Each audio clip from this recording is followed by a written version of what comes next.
Welcome back, brothers and sisters. I am Braden. This is Langley Outdoors Academy, and thank you for stopping by.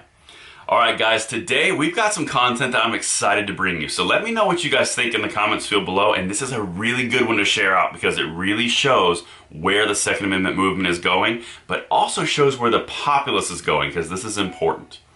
Now, if you recall, we've done some videos recently in the last couple months around how many guns were purchased in 2020. We hit on that around 40 million. How many guns are being purchased in 2021 because the trend is continuing, okay? Now, I want to remind you of one more important thing. We did a video on who is buying the guns because that directly translates to how the politics are going to work in 2022 and has a really good benefit for the Second Amendment support, which we are doing, okay? If you recall, 40% of gun purchases from 2020 and 2021 were first-time gun buyers. Specifically, a majority of those first-time gun buyers were minorities and women, both Democratic voting blocs. Okay, keep that in mind as I read through this. But now I'm going to show you the top 10 and top 20 states for gun purchases in 2021, the first 5 months. That's the data set we're looking at. And then we're going to show you some interesting data and extrapolate it together. And I want to know what you guys think, so let me know. So let's dive right into it. The article is linked in the description box, as always, right below the newsletter. All right, so the first clip I want to show you is just something I did in Excel this morning. The top 10 states for gun purchases. Okay, right off the bat, the number one state in the United States for gun purchases in 2021 was Illinois, by 4 million. A significant amount higher than the next highest state, which is Kentucky, okay? Deep red state. Illinois is a deep blue state. Chicago, crime issues. Interesting how they're going, all the guns are going into Illinois. You go down that list a little bit further, you get to California. You've got Michigan and Pennsylvania, all states that went blue in the presidential election. The rest are red. In fact, if you go out a little bit further to 20, the top 20 states, this is interesting data by far. Check this out. So underneath Michigan, you have Minnesota, Georgia, Wisconsin, Washington, North Carolina. These are all swing states, okay? But look at these totals that are coming in. So now we're backing out a little bit. Let's back out a little bit further and look at how interesting this is. If you continue that trend, but you do a little bit of math and you kind of have some analysis, you have a graph that looks like this. So what you're looking at, I'm going to set this up. You got the state, these are the top 20 states for gun purchases in the United States in the first 5 months of 2021. 2021 gun sales, that's the column right to the right. Just to the right of that are the politics of the state, of where it went to the presidential election, but also if it's a swing state.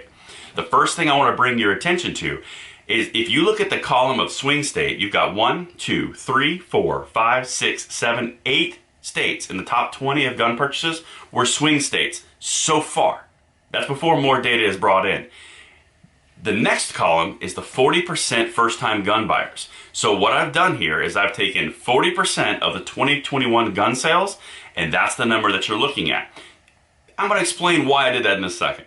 You go to the right one more column and you have the actual presidential totals in margin of who won which state by how much. For example, Florida, Trump won by 371,000. Pennsylvania, Biden won by 80,000. You can kind of see where I'm going on this, right? If you look at these states and you look at the gun sales in general and you get 40%, which is that Democratic vote block, remember I was telling you females and minorities, you start to see how many people bought a gun for the first time potentially out of that Democratic voting bloc, and you correlate that to how much Biden won or Trump won, and you start to see an interesting picture. Let's dive in a little bit deeper because this is the final piece of the puzzle. If you look at Florida, 804,000 additional guns were purchased. 321,000 of those were first-time gun buyers. That would make Florida a massive victory if you extrapolate that out to a conservative vote. I know it doesn't equal a conservative vote. I'm just saying it's interesting the way it's going. Now, if we go to Pennsylvania, if you recall, that was a huge hotbed in the election.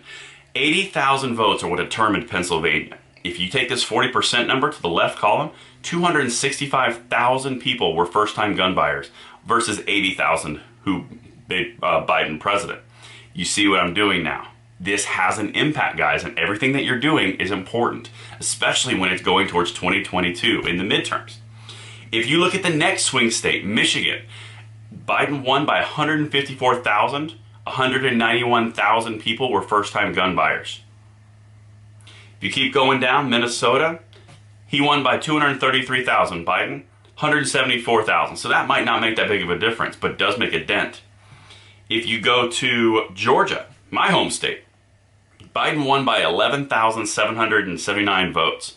160,000 people were first-time gun buyers, again, in that minority and female demographic, which tends to vote Democratic. 160,000 versus 12,000. Do you see where this is leading? Go down to Wisconsin. Biden won by 20,000 votes. 134,000 were first-time gun buyers in that key demographic. This is a big deal, guys, and this is what we've been waiting on. We've been waiting on not only the amazing gun sales that you guys have taken part and encouraged people to dive into and spread these messages around, but also who's buying the guns and in which state. And this right here, out of the top 20 states in the United States that are the highest on first-time gun buyers, including some of the most liberal states out there, you've got 1, 2, 3, 4, 5, 6, 7, wait, hold on. 1, 2, 3, 4, 5, 6, 7, 8 swing states massively pushing towards the gun purchasing for the first-time buyers. This is big news, guys, and this is important. What do you guys think? Are we onto something here? Is this just a pipe dream? Let me know what you think in the comments field below, but I thought this data was incredibly interesting, and it does bode well, at least in the leaning for 2022. But let me know what you guys think. Until tomorrow, I'm Braden. See you later.